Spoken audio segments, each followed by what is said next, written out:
Hi, everybody. Thank you. Thanks for joining us this afternoon. I'm Kari Borne. I'm from the Office of Continuing Education at UW-Whitewater, and we have hosted the Fairhaven Lecture Series here at Fairhaven Senior Services since 1983. And during that time, we have, in a presidential election year, we have always focused on the election in those 40 years. So this will be our 11th time talking about the election. And it always is a popular series, and we've never had any pistols or fights or anything like that. We just have some good conversations, and I'm sure that will happen again this semester. So let me go ahead and introduce today's speaker. Dr. Susan Johnson is an Associate Dean in the UW-Whitewater College of Letters and Sciences. She served as chair of the Political Science Department for 8 years prior to moving into the Dean's office 11 years ago. While on the faculty, Dr. Johnson taught classes in American politics and public policy. She earned a PhD at Northern Illinois University and has been at UW-Whitewater since 1997. Please welcome Dr. Susan Johnson.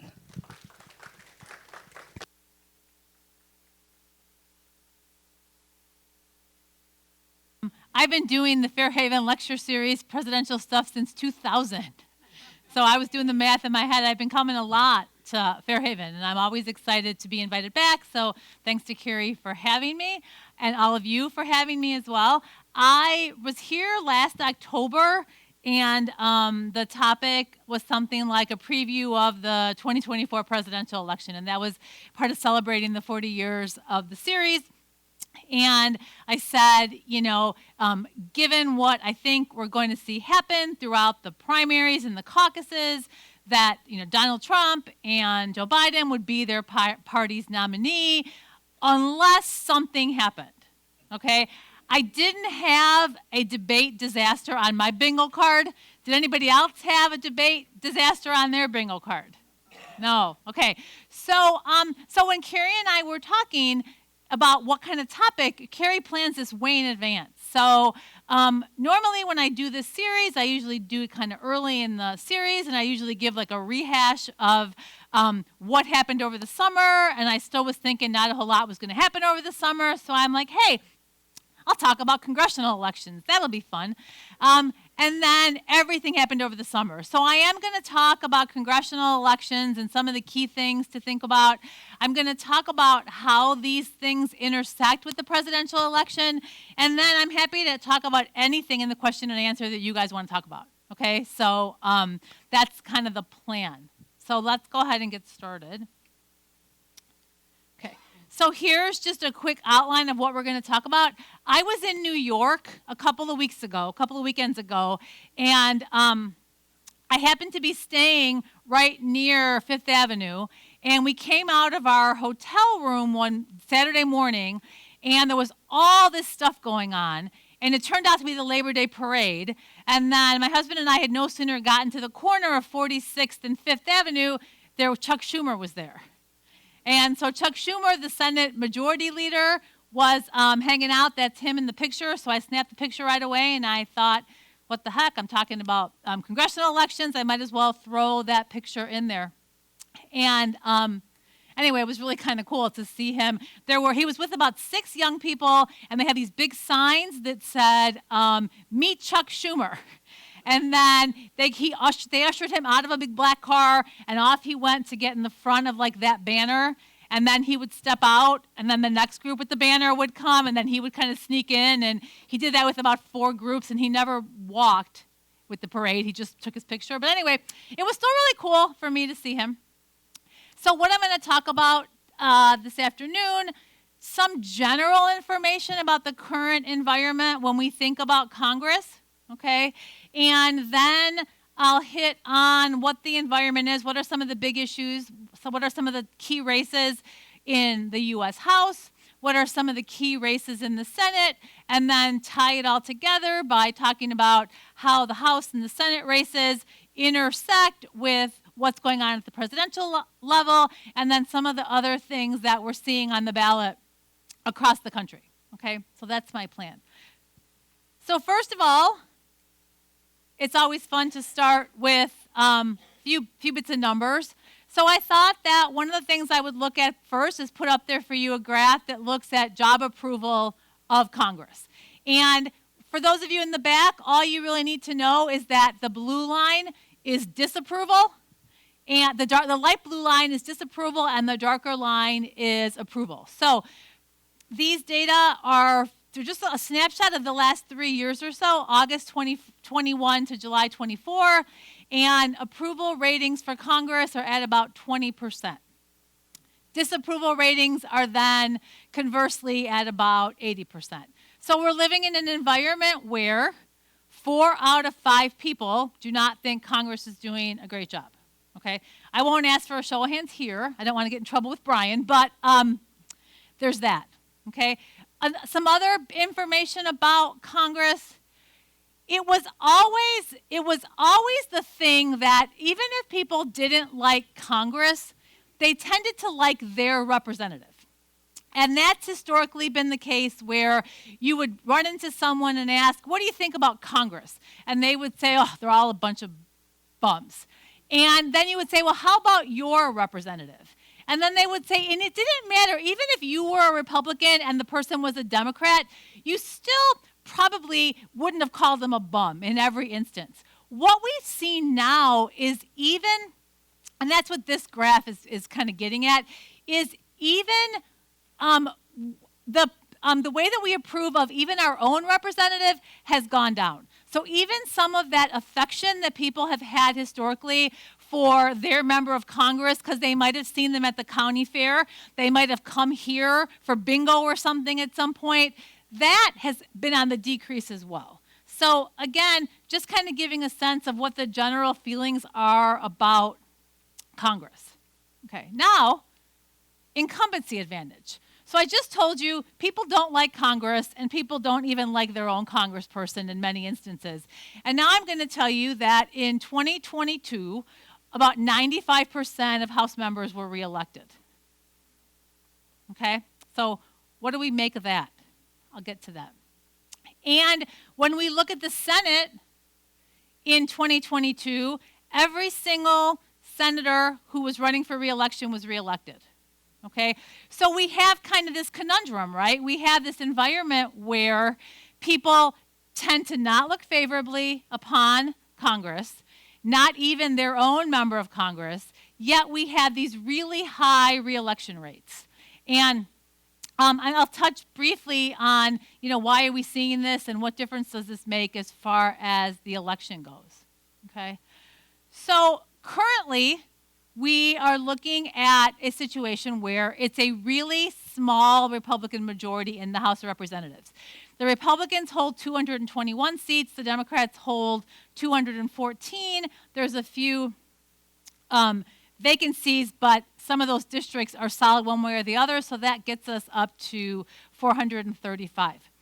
However, there are very few competitive districts, and that's mainly due to gerrymandering, right, and the incumbency advantage. So gerrymandering, political gerrymandering, is drawing the district lines to protect incumbents, to the party in charge of the state that does the drawing of the maps tends to favor their own party. Democrats do it, Republicans do it. This is equal opportunity as far as the different parties go.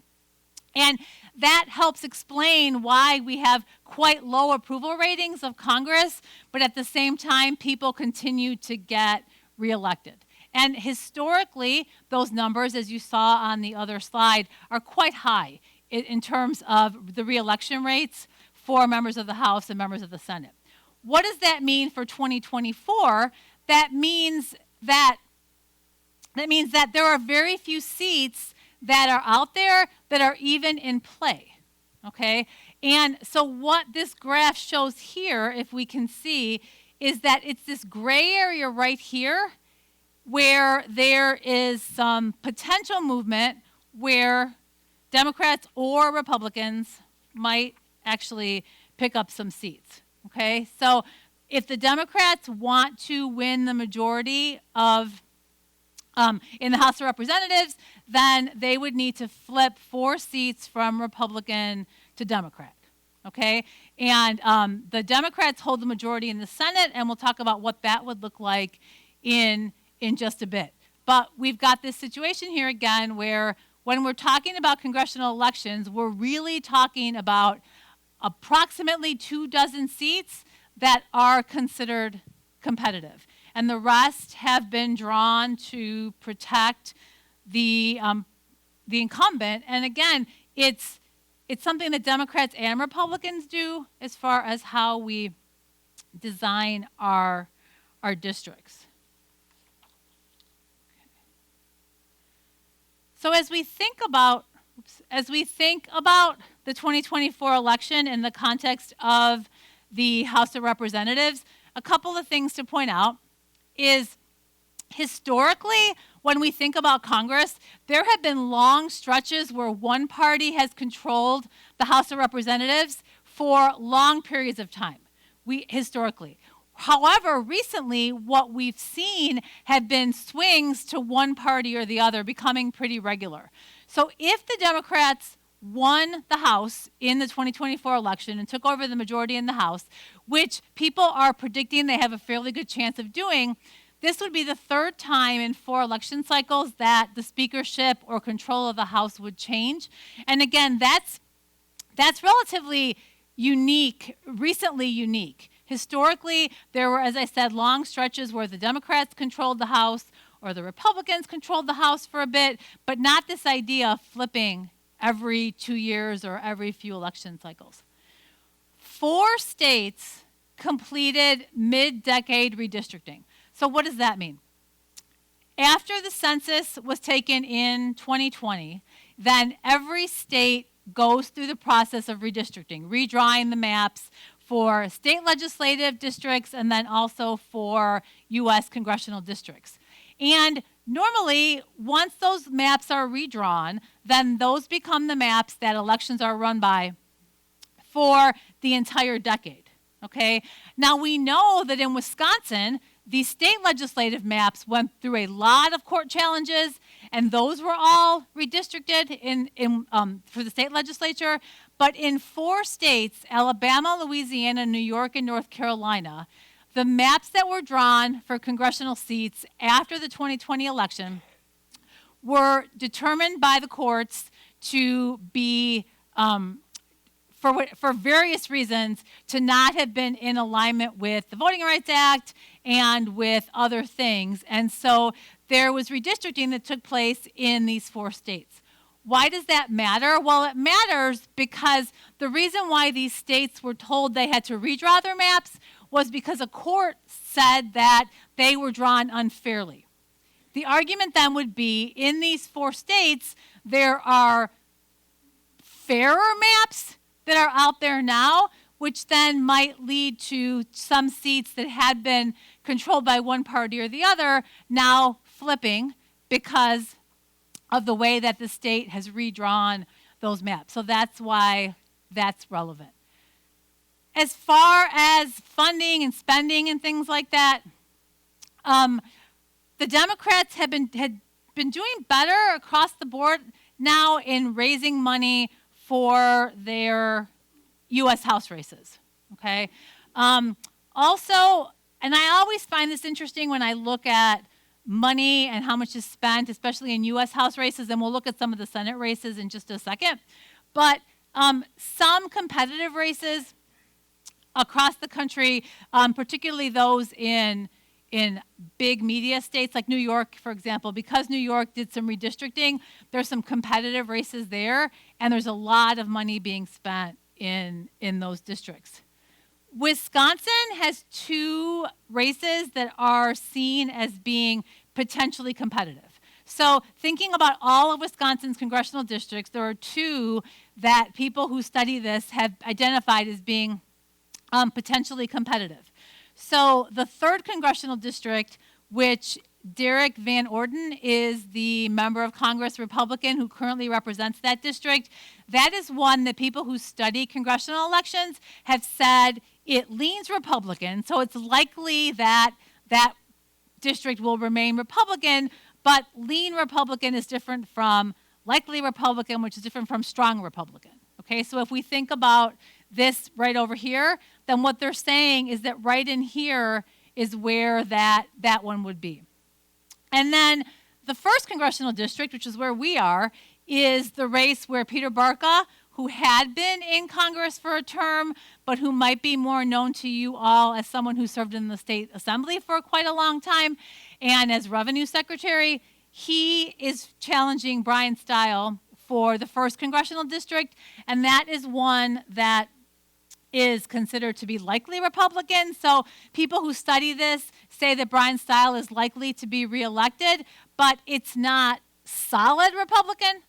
Okay, so it's more over in this area right here.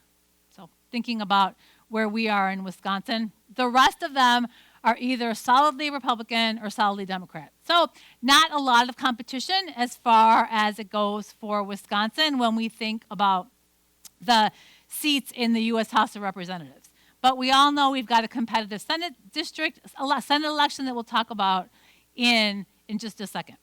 Okay. Also, given the fact that the state assembly and Senate were redistricted, there's likely to be a lot of good active elections going on at that level, but just not so much in Congress, in the House when it comes to Wisconsin. Okay, so let's look at the Senate. Okay. In the Senate, the Democrats hold a 51-49 majority. 1/3 of the Senate is up every 2 years. This is a year where the Democrats are what we call exposed, and maybe even overexposed. And what that simply means is that there's a lot more seats out there where Democrats are vulnerable, and the Republican seats that are up tend to be in states that are solidly Republican. And that's why a lot of people who study this believe that the Democrats are pretty likely to lose control of the Senate this year unless there's a big Democratic landslide, because as you can see, they only hold a 51-49 majority, and they're defending 23 seats, and many of those seats are in what we consider red states or purple states. What I want to do is just spend a little bit of time talking about these different races very briefly to give you a sense of, if you're watching the news or when you're watching results on election night, the kinds of things that you want to look for. What this map shows us is that we've got the blue districts that are just blue without any kind of outline. Those are considered safe Democratic districts. Then you have a state like Wisconsin, okay, which is held by Senator Tammy Baldwin, as we all know, who's a Democrat, but she is facing a Republican challenger, and by all indications, that race is close. Then we have safe Republican, which are all of these red ones, and then the gray ones have no Senate election at all. Okay, so one of the things that we see on here on this particular map is that there are no red states that are kind of wrapped in black that would suggest that there's some red states that might potentially flip. The three long shots that I have listed up there, I'll give you a glimpse of what some people who are Democrats who are hopeful they might flip some. I can give you a clue about all of that. But you can see just by this map, when we say the Democrats are exposed, you can see all of those blue states with black around them. Those are the places where Democrats have the potential to lose seats. And you can see how then very quickly that 51-49 Democratic majority could become something like a 52-53 Republican majority with converse number of Democrats. So let's talk about some of these races. Okay, I've got some cheat sheet notes here just to help me. So we've got 8 competitive races in the Senate.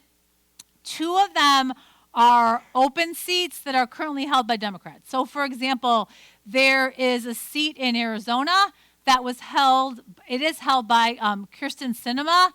She's technically an independent. She ran as a Democrat and won as a Democrat. She's decided to not seek re-election. And so that seat is currently what we would say an open seat. And that is being, Kari Lake is the Republican who's running. If you follow politics really closely, that name might be familiar because she ran for governor of Arizona a few years ago. And the Democrat who's running in that race is Ruben Gallego. Yep, thank you, Ruben Gallego. And he is a representative in Congress. And I'll show you in a second what some of the polling numbers look like, but that's a quick look at that one. In Michigan, Senator Debbie Stabenow is retiring after quite a long time. And there's a couple of current and former House members who are running in that race. Alyssa Slotkin is a Democrat, and then Mike Rogers is a Republican. Then there's West Virginia. Okay, so Joe Manchin, he's someone who served in the Senate for quite a long time as a Democrat. He was probably the only Democrat who could win statewide in West Virginia.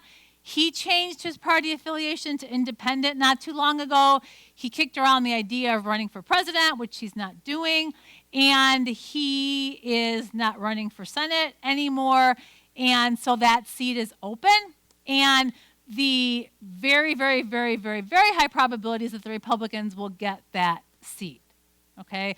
And so if we go back and then we think about this 51 to 49, it essentially, because of the Manchin retiring, it's 50-50 at best at this point, and then some of these other races come into play.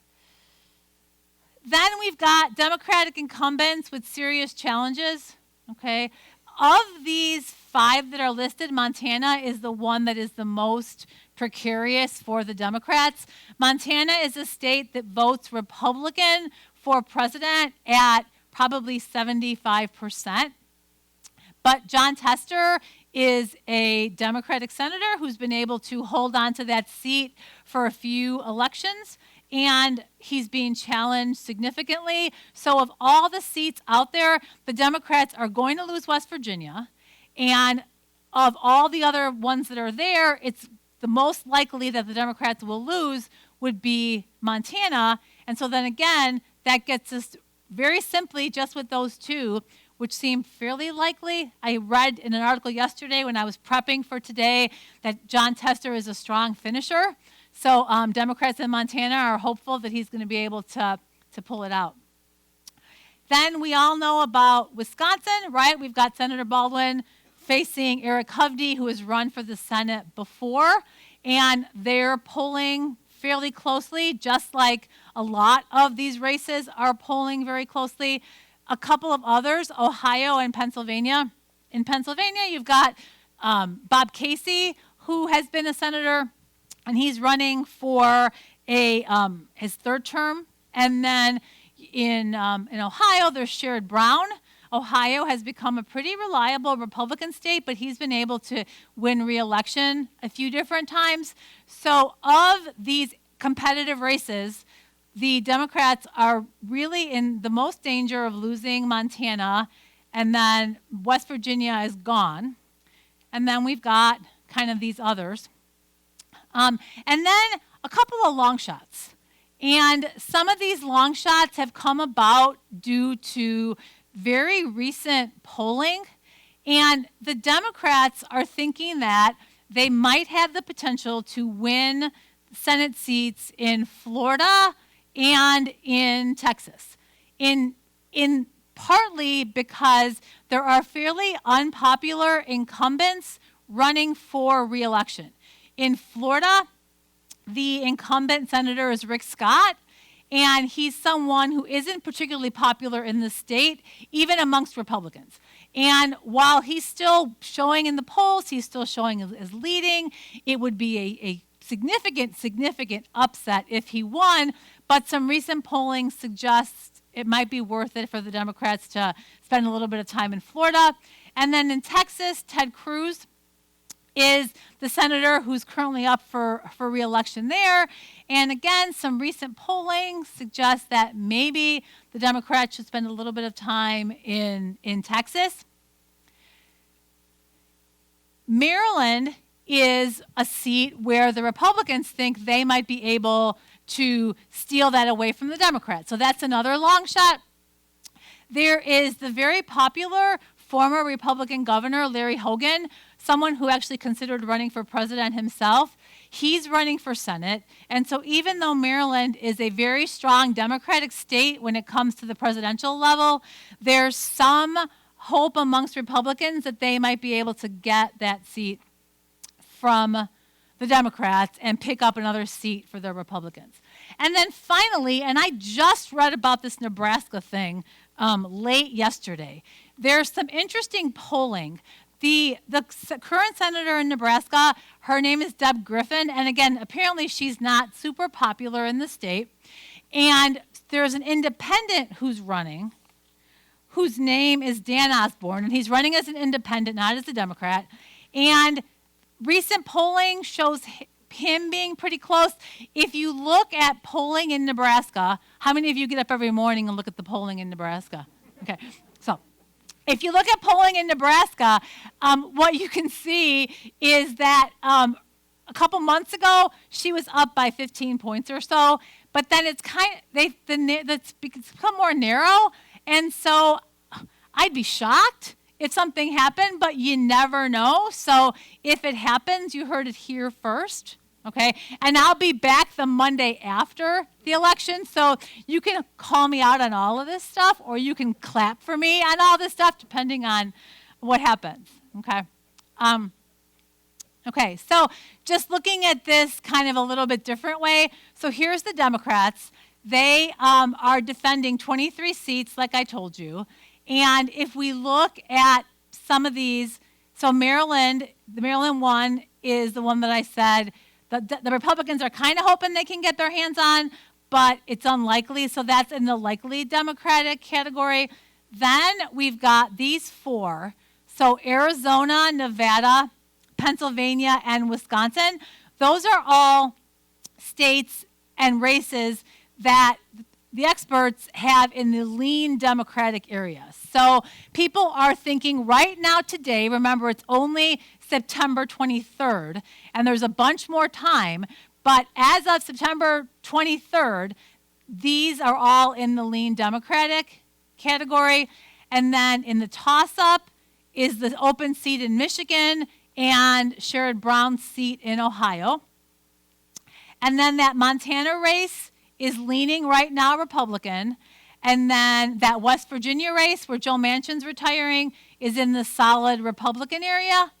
And then we've got down here for the Republicans, they're defending 11 seats. And these two, Florida and Texas, they have in the likely Republican area. But like I said, they're seen as long shots.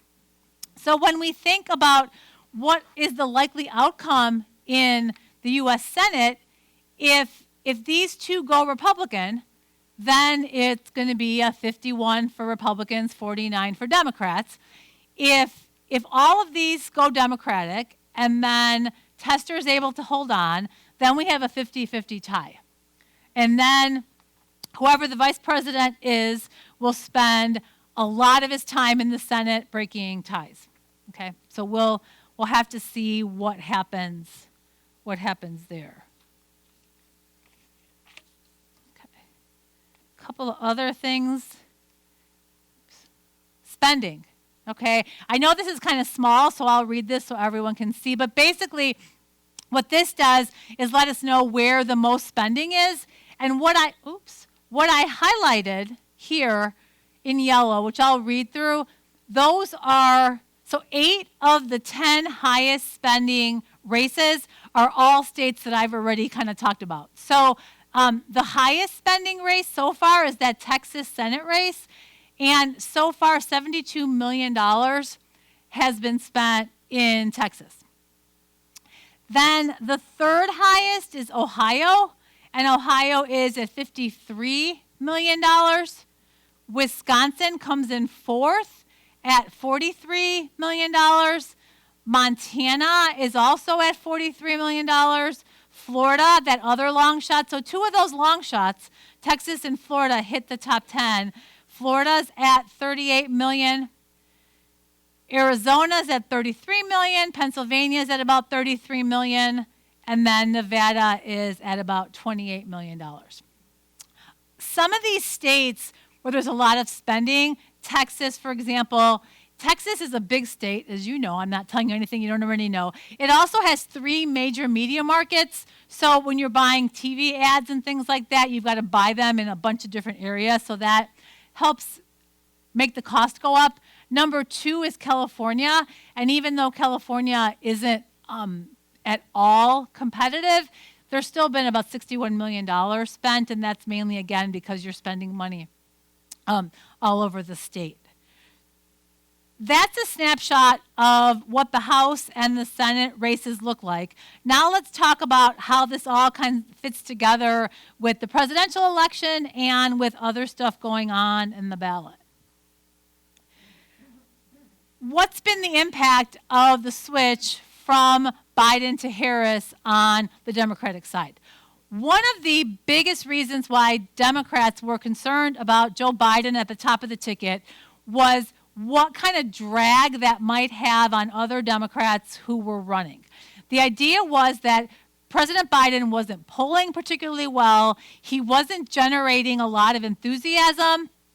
And there was concern that if you have a president that even Democrats are kind of lukewarm on, what does that mean for someone like Tammy Baldwin, for example, who's running for Senate for re-election? And you want whoever's at the top of the ticket to motivate voters, not to discourage voters from participating. And so there was some concern, this term coattails. This is a term that has been used for centuries, actually, to reference how lower level elected officials and others are able to come in on the coattails of someone else. And oftentimes we talk about coattails with the effect of a president winning the presidency and then bringing in a lot of new members of Congress with them because of the enthusiasm that they generate at the top of the ticket. The concern with Biden was this idea of reverse coattails. And so people were worried, could it possibly happen that because Joe Biden, again, as I said, I don't want to beat the man while he's down, but because he wasn't generating the same kind of enthusiasm, is it possible that some of those Senate races that the Democrats are worried about holding on to, that perhaps they would not be successful because people would not be inclined to come out and vote because they weren't excited about Joe Biden? So now that Kamala Harris is at the top of the ticket, it has, people are saying, a potential to help people in some of these races because of the enthusiasm she's generating and perhaps getting people who otherwise might not have come out to vote to vote for not just her, but other Democrats as well. The same conversation could be had in regard to Republicans. The reason why I'm not focusing on that is because when we look at the Senate, it doesn't really matter. The Republicans have a really good map. And so there aren't seats really that potentially Democrats can snatch away. And if we see seats like Texas or Florida flip to the Democrats in that very unlikely event, then people might say, depending on how well or not well former President Trump does, did he have reverse coattails? But the biggest concern going into the election in November was, what does it look like as far as President Biden versus Vice President Harris being on the ticket? Interestingly, many of these key Senate races are in key presidential swing states. So we keep hearing about, for example, the blue wall of Michigan, Pennsylvania, and Wisconsin. And all 3 of those states have Senate races as well. So I would expect to see a lot of campaigning. Well, not expect, we are seeing a lot of campaigning by people at the top of the ticket, vote both Vice President Harris and former President Trump, trying to not just win for themselves, but win for the Senate seats. And then Arizona and Nevada also are really key presidential states, and they also have those very close Senate elections.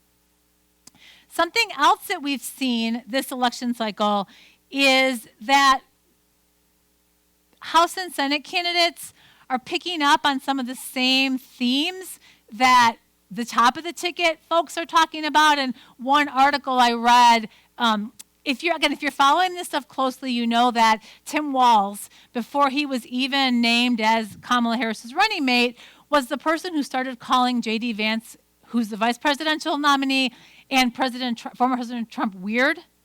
So you've all heard about the weird thing. And so what we've seen happen is that people who are running for House and Senate, Democrats who are running for House and Senate, have started to tag their opponents with this weird label, because the weird label has been shown to be somewhat effective at the national level. So that's just one example of this idea where House and Senate candidates are taking the sorts of themes that are coming out and using them not against the presidential candidates, but against the people that they're running against at the House and Senate level. There's also a lot of overlap as far as some of the issues go. I'll use immigration as an example.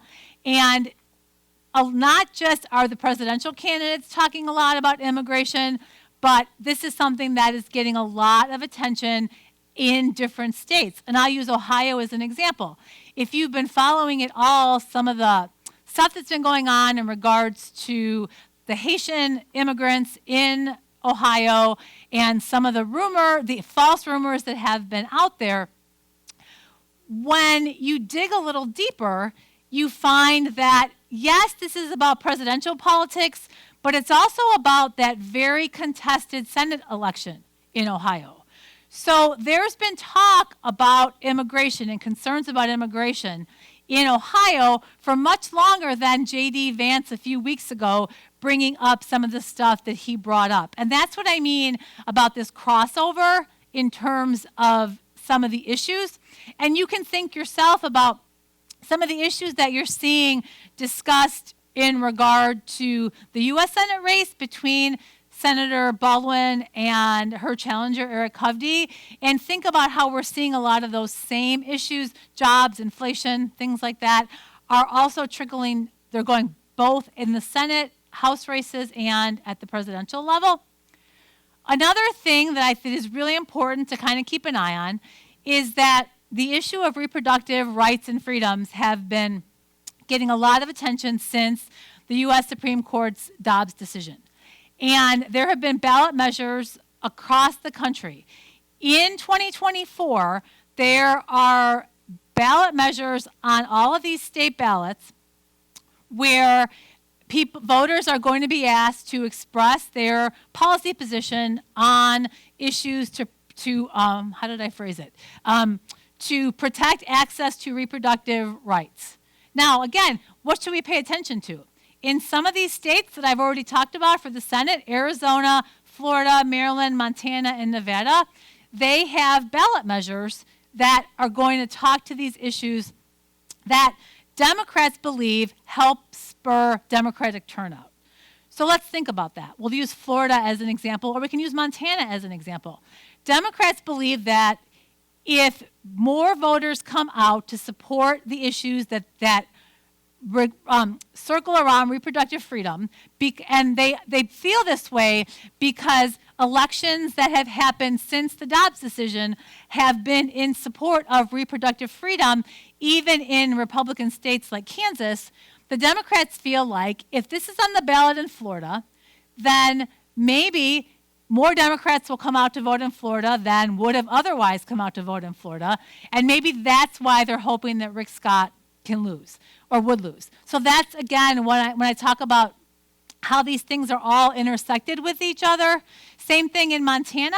The hope is, well, if we get a good turnout from Democrats because they're coming to vote on this issue, maybe John Tester wins. And I'll close with this idea of, whatever happens, whoever wins the control of the House and control of the Senate is going to have a big impact on what President Harris or President Trump would be able to do moving forward. So with that, I'm going to end it. Thank you,